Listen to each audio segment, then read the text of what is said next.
بسم اللہ الرحمن الرحیم۔ جناب سٹوریز میں نے شیئر کرنی ہے دو، آپ نے تھم نیل پہ دیکھ لیا ہوگا۔ ایک تو یہی سٹوری جو سینٹ چیئرمین کے الیکشن، اور دوسری اب سے تھوڑی دیر پہلے نواز شریف صاحب کی سوشل میڈیا پہ ایک ویڈیو آئی ہے، اور اس ویڈیو میں جناب نواز شریف صاحب نے کہا ہے کہ مریم نواز صاحبہ کو دھمکیاں دی جا رہی ہیں جان سے مارنے کی، اور انہیں باقاعدہ تنبیہ کی ہے، کچھ لوگوں کے کنٹرول ٹاور کے لوگوں کے نام لے کر تنبیہ کی ہے۔ یہ کیا چکر ہے؟ بہت سنگین صورتحال ہے۔ پہلے آ جائیں کہ آج شاہد خاقان عباسی صاحب، مریم اورنگزیب صاحبہ اور احسن اقبال صاحب نے پریس کانفرنس کی ہے، اور انہوں نے جناب عبدالکریم صاحب، حافظ عبدالکریم صاحب ایک سینیٹر ہیں نون لیگ کے، ان کو ساتھ بٹھا کے اور پورا ریکارڈ پیش کیا انہوں نے کہ مجھے کس طریقے سے کالز آئی ہیں۔ ٹھیک ہے، اچھا، اس سے قبل مریم نواز صاحبہ نے بھی ٹویٹ کی کہ بھائی انہوں نے بھی ٹویٹ کیا کہ مجھے جو ہے نا ہمارے سینیٹرز کو اس طرح سے کالز آ رہی ہیں، اور کچھ نے وہ کالز ریکارڈ بھی کی ہیں، یعنی ایویڈنس ریکارڈ بھی کیا ہے۔ تو اس کا مطلب یہ ہے کہ ان کے پاس کچھ اس طرح کا ریکارڈ آیا ہے۔ خیر، اگر ریکارڈ آ بھی جائے، آپ کو پتہ ہوگا، معلوم ہوگا کہ اسحاق ڈار صاحب نے کچھ عرصہ پہلے ایک وہ آڈیو کال کی ریکارڈنگ چلائی تھی، اور اس پہ میں نے ویڈیو بھی کی تھی۔ تو اگر وہ ہو بھی جائے تو خیر ایسے فیکٹرز کو، ایسے عناصر کو فرق اتنا نہیں پڑتا، وہ اسی طرح سے چلتا رہتا ہے۔ لیکن خیر پھر بھی بہت بڑی سنگین بات ہے۔ لیکن جو یوسف رضا گیلانی صاحب ہیں، مین تو یہی ہے نا کہ کل کون جیتے گا، اصل معاملہ تو یہ ہے۔ یوسف رضا گیلانی صاحب نے کہا ہے کہ مجھے ایسی کسی کال کا کوئی علم نہیں ہے۔ یہ پتہ نہیں انہوں نے کیوں کہا، اور ابھی تک وہ نیوٹرل ہیں، یعنی کہ کنٹرول ٹاور کہہ رہے ہیں کہ ابھی تک نیوٹرل ہیں، اور کل میں جیتوں گا۔ اچھا، اب میں اس پہ بہت ہی ہر پہلو، اس کا کوئی پہلو انشاءاللہ میری کوشش ہوگی کہ تشنا نہ رہے۔ عمران خان صاحب نے جس بندے کو، مرزا محمد آفریدی صاحب کو ٹکٹ دیا، وہ ایک الگ سے نیا کٹا کھل گیا ہے جناب، نیا پھڈا پڑ گیا ہے کہ وہ بندہ تو تھا ہی نون لیگ کا، آزاد امیدوار کے طور پر۔ اچھا، آزاد امیدوار کے طور پر بھی جیتنا، یہ بھی میں آپ کو بتا دوں کہ نون لیگ کے بہت سارے سینیٹرز آزاد امیدوار کے طور پہ کیوں آئے؟ اصل میں انہوں نے جمع کروایا تھا نون لیگ کے طور پہ، آپ کو یاد ہوگا 2018 کے الیکشن میں۔ اچھا، وہ سارا کچھ جمع کروایا، اور ظاہر ہے ان کو ٹکٹ دیا نواز شریف صاحب نے۔ پھر جناب کسی ارسطو نے جا کے باب رحمتے کے سامنے کہ جی وہ تو خود نااہل ہو چکے ہیں، تو وہ پارٹی کے صدر بھی نہیں رہ سکتے۔ ٹھیک، تو جو ٹکٹ نواز شریف صاحب کے دستخطوں کے ساتھ دیے گئے تھے، انہوں نے کہا جی یہ ان ٹکٹس پہ تو آپ نہیں لڑ سکتے سینٹ کا الیکشن، تو لہٰذا آپ کو آزاد قرار دیا جاتا ہے۔ مطلب آپ دیکھیں نا کیا کیسے گھناؤنے کھیل کھیلے گئے۔ اب ان کو یہ بھی موقع نہیں دیا گیا کہ چلیں اگر آپ کا پارٹی صدر دوسرا جو بن رہا ہے شہباز شریف صاحب، ان کے دستخطوں سے وہ ہو جائے، لیکن وہی جنہوں نے نون لیگ کے ٹکٹ پر جمع، یہ وہی تھا جیسے جنوبی پنجاب سے ان کے ایم این اے سے ٹکٹ واپس کروائے گئے، اور دوبارہ ان کو یہ موقع ہی نہیں دیا گیا کہ وہ اپنے کسی ایم این اے کو یا کسی اور کو وہاں سے وہ جو ہے نا ان کے مقابلے میں کھڑا کریں۔ نہیں، ان کو یہ موقع ہی نہیں ملا نون لیگ کو، بلکہ وہ آزاد امیدوار کے طور پہ وہ لڑے، اور بعد میں پھر وہ پی ٹی آئی میں انہوں نے سپورٹ کیا۔ تو یہ اس طریقے کے تماشے بہت زیادہ ہوتے رہے۔ خیر آگے چلتے ہیں جناب، اور بہت کام کی باتیں ہیں۔ تو اب جناب مرزا آفریدی صاحب نون لیگ کے تھے، اور وہ جناب اچانک ان کو ٹکٹ دے دیا گیا۔ اچھا، پی ٹی آئی کا ماشاءاللہ کوئی امیدوار نہیں ہے، ٹھیک ہے نا، نہ صادق سنجرانی صاحب، ان کا تعلق باپ سے ہے، بلوچستان عوامی پارٹی سے، اور مرزا آفریدی صاحب کا تعلق نون لیگ سے ہے، اور انہوں نے ویسے ہی شمولیت کر دی۔ اس شمولیت کا کوئی قانونی جواز نہیں ہے، کیونکہ وہ آزاد امیدوار کے طور پہ لڑے تھے، نون کی حمایت سے آئے تھے، اور وہ بعد میں انہوں نے ایک ایفیڈیوٹ جمع کروایا تھا الیکشن کمیشن میں، اور وہ ایفیڈیوٹ آج سامنے میڈیا پہ آ گیا ہے کہ جی میں نے نون لیگ کو جوائن کیا ہے، میں انہی کی ووٹیں سے بنا تھا۔ اچھا، اب چلیں، اب کوئی کیا صورتحال ہے؟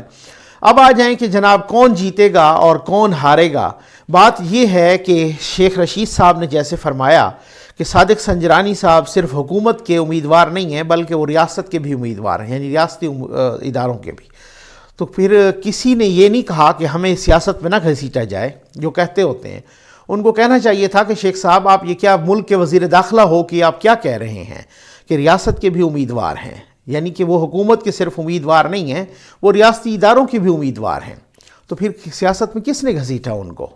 خود ملک کے وزیر داخلہ گھسیٹ رہے ہیں جو کہ ان کے بہت زیادہ قریب ہیں۔ اچھا، اسی طریقے سے جناب شبلی فراز صاحب بھی فرما رہے ہیں کہ ہر حربہ استعمال کیا جائے گا، یعنی بائی ہک اور بائی کروک، یہی ہوتا ہے نا، ٹھیک ہے نا، ہر حربہ استعمال کیا جائے گا۔ تھوڑی دیر پہلے ندیم ملک صاحب کے شو میں جناب آپا فردوس صاحبہ نے فرمایا کہ یہ بھی تو ہو سکتا ہے کہ کچھ غیر حاضر ہو جائیں لوگ، یعنی کہ پوری پلاننگ ہے، ایک پری پلانڈ طریقے سے ایک پوری پلاننگ ہے اور زور لگایا جائے، کیونکہ 2-3 سینیٹر تو اپوزیشن کے زیادہ ہیں نا، ٹھیک ہے نا، وہ تو نظر آ رہا ہے، تو اب اس طریقے سے تو ان کو بن جانا چاہیے، لیکن وہ کہہ رہے ہیں پوری پلاننگ ہے، ہم بھی وہی اسی طرح سے کریں گے، ٹھیک۔ اچھا، میں نے کچھ پیپلز پارٹی کے ذرائع سے بات کی اور میں نے کہا کہ یہ کیا چکر ہے، تو انہوں نے کہا کہ اچھا جہاں سے نا جس طرح سے جو بات کا پتہ چلتا ہے نا وہ آپ تک پہنچانا ضروری ہوتی ہے۔ میں وہ آتا ہوں اس پر، نواز شریف صاحب نے بہت تنبیہ کی اور مریم نواز صاحبہ کو یہ دھمکیاں کیوں آئیں،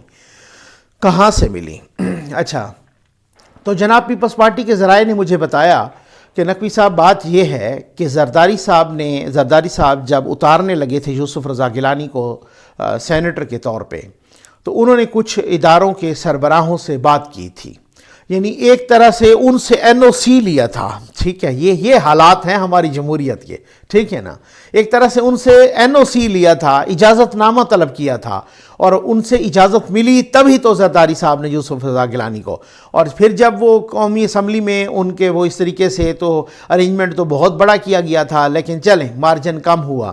اور ہم اسی طرح سے پر امید ہیں کہ اس دفعہ بھی مارجن چاہے کم ہی ہو لیکن جیتیں گے یوسف رضا گیلانی اور باقی جو ہے نا۔ اچھا، ایک بات میں آپ کو اور بھی بتا، اگر یوسف رضا گیلانی جیت جاتے ہیں اور مولانا عبدالغفور حیدری صاحب نہیں جیتتے تو یہ بھی پی ڈی ایم میں ایک رفٹ ڈالنے کے مترادف ہوگا، یا اگر الٹ ہو جاتا ہے تو تب بھی۔ اچھا خیر، اب آ جائیں جناب ان دھمکی آمیز کالوں پر، اور جو پہلے تو میں بات کر رہا ہوں وہ شاہد خاقان عباسی صاحب نے انہوں نے کہا کہ ہمارے پاس پورا ریکارڈ ہے۔ اچھا، شاہد خاقان عباسی صاحب نے نام بھی لیا، ٹھیک ہے نا، کنٹرول ٹاور کی اس ایجنسی کا نام بھی لیا۔ اچھا، میں آپ کو بڑا مزے کا ایک لطیفہ سناؤں، اسی ندیم ملک صاحب کے پروگرام میں وہ بار بار طلال چودھری صاحب کو کہہ رہے ہیں، ملک صاحب بھی اور باقی بھی، آپا فردوس بھی، یہ آپ ذرا سنیے گا، آپ حیران رہ جائیں گے کہ چلو آپ نام لیں نا، نام لیں ان کا کہ جنہوں نے کال کی ہیں، آپ نام لیں، آپ اس طرح سے کیوں الزام لگاتے ہیں، آپ بار بار کہہ رہے ہیں کہ آپ نام لیں، ٹھیک ہے۔ لیکن بات یہ ہے کہ جب ندیم ملک صاحب نے وہ 60 چلوایا نا، وہ جو ویڈیو چلوائی، کلپ چلوایا، 60 چلوایا شاہد خاقان عباسی صاحب کا، کہ جس میں کنٹرول ٹاور کی اس ایجنسی کا انہوں نے نام لیا تھا، تو اس 60 میں سے ندیم ملک صاحب نے کہا کہ اس ایجنسی کا نام کاٹ دو، ٹھیک ہے نا، یعنی جس نے پریس کانفرنس کر کے نام لیا اس کا نام آپ نہیں چلا سکتے، آپ خود کہہ رہے ہیں کہ ان کا نام کاٹ لو، ٹھیک ہے، اور آپ طلال چودھری صاحب کو بار بار اس طریقے سے انسٹیگیٹ کر رہے ہیں کہ آپ نام لو۔ یہی میڈیا بہت ہی بڑی منافقت کرتا ہے ویسے، ٹھیک ہے نا، کہ یہ میڈیا کہتا رہا کہ آپ نام نہیں لیتے، ان کا کن کا کر کے کیوں، جب نواز شریف صاحب نے نام لینے شروع کیے تو اب ان کو جناب وہ ان کا بلیک آؤٹ ہو گیا میڈیا پہ۔ اسی طریقے سے جناب میں آپ کو بتاتا ہوں کہ جب ان کے کن کے کہہ کے، جب آپ کو یاد ہوگا مصطفیٰ نواز کھوکھر نے اس طریقے سے نام لیے تھے کامران خان کے پروگرام میں، تو انہوں نے فوراً اس کو کاٹ دیا تھا، ٹھیک۔ اب آپ اندازہ کر لیجئے کہ نام، آپ ان کو کہہ رہے ہیں کہ نام لیں، اور آپ خود جو 60 چلوا رہے ہیں اس میں آپ خود بتا رہے ہیں کہ یہ 60 سے اس ادارے کا نام جو لیا گیا ہے، جو شاہد خاقان عباسی صاحب نے لیا ہے، اس کا نام کاٹ دو۔ تو مطلب یہ حالات ہیں ہمارے، یہ کیا جمہوریت ہے، کیا کس کے پاس اختیار ہے، کس کے پاس اقتدار ہے۔ چلیں آ جاتے ہیں جناب دوسری بات پر کہ اس حوالے، خیر اگر میں اس سے پہلے میں ایک بات کر لوں کہ اگر یوسف رضا گیلانی کل بالفرض اگر ہار جاتے ہیں تو یہ وہ مکافات عمل ہوگا کہ جو زرداری صاحب نے مل کے سنجرانی صاحب کو جتوایا تھا نا، اس کے علاوہ مجھے نظر نہیں آتی بہت ساری چیزیں ہیں جو ان کی فیور میں جا رہی ہیں۔ تو اگر وہ ہار جاتے ہیں تو وہی جو سنجرانی صاحب کو، جیسے بلاول صاحب بھی کہ ہم کسی کو پتہ نہیں ہے کہ ان کو اس وقت ووٹ کیوں دیا گیا تھا، ٹھیک ہے نا، تو بھائی آپ پوچھیں اپنی پارٹی سے، اسی طریقے سے وہ کریں۔ تو میں سمجھتا ہوں کہ یہ بڑی عجیب و غریب سی بات ہے. یہ وہی مقافات عمل ہوگا کہ جو آپ نے پی ٹی آئی کے ساتھ مل کے سنجرانی صاحب کو بنایا تھا تو وہی آپ کے سامنے ہوگا. آپ نے ایسا نہ کیا ہوتا اور اس وقت آپ کو یہ آفر دی گئی تھی نون لیگ کی طرف سے کہ رضا ربانی صاحب کو آپ بنا دیں, اور آپ کی ایک اوور ویلمنگ میجورٹی تھی, رضا ربانی صاحب کو بنائیں اور ہم ان کے مقابلے میں امیدوار ہی کھڑا نہیں کرتے, تو وہاں تو تقریباً جو ہے نا 65-70 ممبران تھے نون لیگ کے, پیپلز پارٹی کے, ان کے مل کے مولانا صاحب, انہوں نے کہا کہ یہ ہمارا سب کا متفقہ امیدوار ہوگا. تو تب آپ نے رضا ربانی صاحب کو نہیں بنایا تھا, بلکہ آپ نے جناب جو ہے نا سنجرانی صاحب کو بنا دیا تھا ساتھ مل کے. تو پھر اگر وہ اس طرح سے کوئی اقال کو اس طرح کا مسہیپ ہوتا ہے تو یہ اسی مقافات عمل کا حصہ ہوگا. باقی مجھے نہیں نظر آ رہا کہ زرداری صاحب جس طریقے سے پتے سمجھداری سے کھیلتے ہیں تو ڈیفینیٹلی وہ اس بار بھی وہ سمجھداری سے کھیلیں گے. وہ سنجرانی صاحب کے وقت بھی زرداری صاحب ان اداروں کے ساتھ تھے, اور سنجرانی صاحب کے اس کے بعد جب تحریک عدم اعتماد آئی سنجرانی صاحب کے خلاف تو تب بھی بہت سارے لوگ یہی کہتے ہیں کہ تب بھی زرداری صاحب نے ڈبل گیم کی تھی. تو بات یہ ہے کہ اب تو ظاہر زرداری صاحب ڈبل گیم نہیں کر سکتے کیونکہ ان کا اپنا امیدوار ہے اور نون لیگ ان کے ساتھ کھڑی ہے, اور باقی بھی لوگ جو پی ڈی ایم کے ہیں وہ سارے کے سارے ان کے ساتھ کھڑے ہیں. آپ دیکھیں کہ کوشش تو اٹ موسٹ ہے, اور زرداری صاحب تو پتے بہت سمجھداری سے کھیلتے ہیں. نواز شریف صاحب کی ویڈیو آئی, جناب دوسری خبر پہ آ جائیں, تھوڑی دیر پہلے, اور وہ ویڈیو بہت ہی خطرناک ویڈیو ہے. انہوں نے ایک تو سارا کچھ یہ کیا کہ آپ کو کیا اس سے تسلی نہیں ہوئی تھی کہ آپ نے 2018 میں ایک اس طرح کے نااہل شخص کو ان کے بقول آپ نے بٹھا دیا, اور اس طریقے سے جو ہے نا اس کے بعد وہ ڈسکا الیکشن پہ بھی بولے, اور انہوں نے کہا کہ جو کچھ ڈسکا الیکشن میں ہوا ہے وہ 2018 کا ری پلے ہے. لیکن اس میں تھوڑا سا سمجھتا ہوں کہ پھر نون لیگ کو بھی پہلے سے اپنا ہوم ورک ذرا صحیح کرنا چاہیے, کیونکہ رانا ثناء اللہ صاحب کہہ چکے ہیں کہ ڈسکا کے الیکشن میں جو کنٹرول ٹاور ہے وہ نیوٹرل تھا. لیکن اس میں جب نواز شریف صاحب کہہ چکے ہیں کہ ڈسکا میں جو کچھ ہوا وہ 2018 کے ری پلے ہے, لیکن ساتھ انہوں نے اس وجہ سے میں کہہ رہا ہوں, ساتھ انہوں نے یہ کہا کہ پھر آپ کہتے ہیں کہ ہمیں سیاست میں نہ گھسیٹا جائے. تو اس کا مطلب یہ ہے کہ ڈسکا کے الیکشن کا پورا وہ جو سارا کچھ ایپیسوڈ ہوا اس کا ذمہ دار نواز شریف صاحب کنٹرول ٹاور کو ٹھہرا رہے ہیں, اور رانا صاحب کہہ رہے ہیں کہ کنٹرول ٹاور. تو یہ کچھ تھوڑے سے جو تضادات ہوتے ہیں, اس سے آئی تھنک کہ کچھ جو ہے نا شفل ہوتا ہے ایک طریقے سے, جو وہ متزلزل ہوتا ہے جو یقین, یا کچھ آپ کی اپنی پالیسی جو ہوتی ہے وہ کوئی اتنی سٹیبل نظر نہیں آتی. لیکن خیر میں نے کسی اور وجہ سے کہا, آگے چلتے ہیں.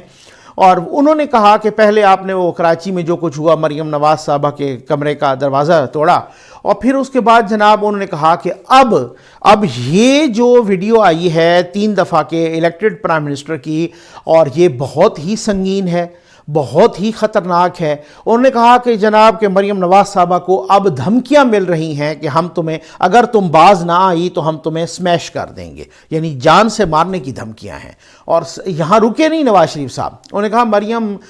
جس طریقے سے کام کر رہی ہیں اللہ ان کی حفاظت کرے گا, اور اس طریقے سے جو ہے نا اگر ان کو کچھ ہوا تو نواز شریف صاحب نے 3 نام لیے ہیں, اور انہوں نے کہا کہ اس کا ذمہ دار جنرل باجوہ صاحب اور جنرل فیض حمید صاحب اور جنرل عرفان ملک صاحب ہوں گے. ٹھیک ہے, یہ 3 نام لیے ہیں. یہ بہت ہی میں سمجھتا ہوں کہ سنگین ہے. اب ہو سکتا ہے کہ کچھ عرصے تک یا آنے والے دنوں میں مریم نواز صاحبہ کو جو دھمکیاں ملی ان کا ریکارڈ بھی سامنے لے آئیں, ان کے بھی کسی طریقے سے, یا وہ دھمکی کس طریقے سے دی گئی اور کیسے دی گئی. تو انہوں نے ساتھ نواز شریف صاحب نے عمران خان صاحب کو, انہوں نے کہا عمران خان صاحب کے علاوہ,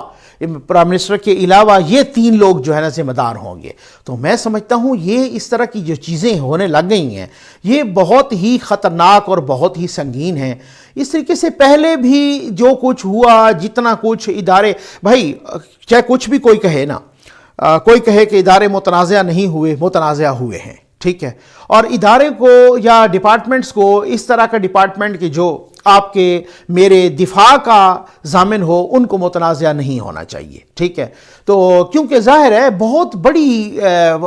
ووٹر ہیں, بہت بڑی فالوئنگ ہے, بہت بڑے سپورٹر ہیں. آج بھی جو سروے ہو رہے ہیں پنجاب میں تو وہ کہہ رہے ہیں کہ نون لیگ آج الیکشن ہو جائے, کل ہو جائے, ایک اوور ویلمنگ میجورٹی کے ساتھ سامنے آئے گی. تو پھر ظاہر ہے اتنی بڑی جماعت اور اتنے بڑی اسٹرانگ فوٹنگ کے ساتھ پبلک میں اگر اس کا قائد اس طریقے سے جو ہے نا الزام لگا رہا ہے تو پھر کون کہتا ہے کہ ادارے متنازع نہیں ہوتے؟ پھر تو ڈیفینیٹلی ہے نا. تو پھر اداروں کا یا ڈپارٹمنٹس کو متنازع ہونا اگر وہ افورڈ کر سکتے ہیں تو پھر میں سمجھتا ہوں یہ چیزیں نہیں ہونی چاہیے. یہ چیزیں تو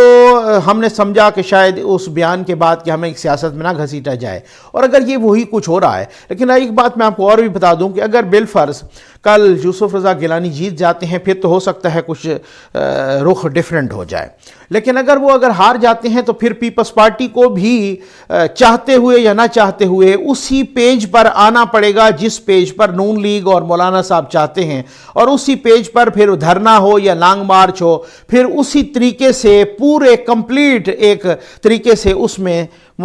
ساتھ دینا پڑے گا، ساتھ تعاون کرنا پڑے گا، کیونکہ ان کے پاس پھر کسی قسم کا کوئی آپشن نہیں بچے گا۔ تو اب دیکھتے ہیں کہ کیا ہوتا ہے، کیا ان لوگوں کی یہ رائے ٹھیک ہے کہ نہیں جی زرداری صاحب نے پہلے اجازت نامہ لیا تھا، پہلے این او سی لیا تھا، بعد میں یوسف رضا گیلانی صاحب کو ان کو وہاں سے گرین سگنل ملا ہے، تو خیر وہ بھلے اچھا اگر بالفرض وہ پہلی کاؤنٹنگ میں نہیں جیتتے تو تب اس کا رول یہ ہے کہ بار بار کنٹینیوسلی ووٹنگ ہوتی رہتی ہے جب تک کوئی فیصلہ نہ ہو۔ دیکھتے ہیں کیا ہوتا ہے۔ امید ہے آپ کو ویڈیو پسند آئی ہوگی۔ آپ کا بہت بہت شکریہ۔